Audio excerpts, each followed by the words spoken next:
نمایی از ورزشگاه بسیار زیبا. نمیشه بهش گفت 5 ستاره، واقعا بالاست، 7-10 ستاره است. یکی از بهترین ورزشگاه ها و لوکس ترین و زیباترین ورزشگاه های فوتبال در دنیاست مستایای والنسیا. قبل از مستای فکر کنم اسمش لوئیس کازانووا بود، اون سالهای خیلی دور.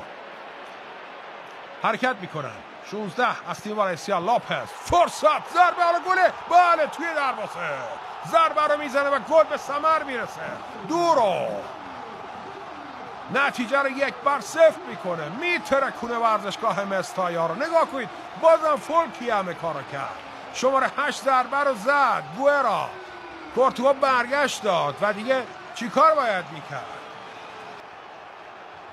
و آنچلوتی چقدر ناراحته و بلینگام از همه ناراحت تر. بالاخره با کنید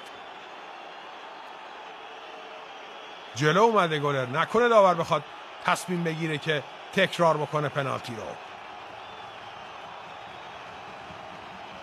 پرش بلینگام اینجا موقع زدن ضربه پنالتی دروازه‌بان خط دروازه رو من گل میزنم پس هستم، این شعار لوکا مودریچه. نگاه کنید دیگه آفساید هم نه، اصلا گل تمام. این رو خوشحال طی خواهند کرد. نگاه کنید وای چه اشتباهی.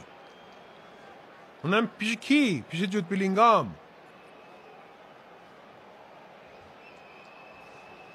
حتی اشتباه اصلی رو فولکوه کرد دیگه، انصافا دیگه، که تو اون موقعیت پاس. نگاه کنیم حواسش هم هست، همه رو داره نگاه میکنه، ولی چرا اینجا؟ چرا به گوئرا؟ چرا جلوتر نه؟ و آنچلوتی 3 امتیاز رو گرفت و رفت صدر جدول. پسرش هم اولین کسیه که بغلش میکنه، رفت صدر جدول که به لوگوی باشگاه رئال مادرید میزنه.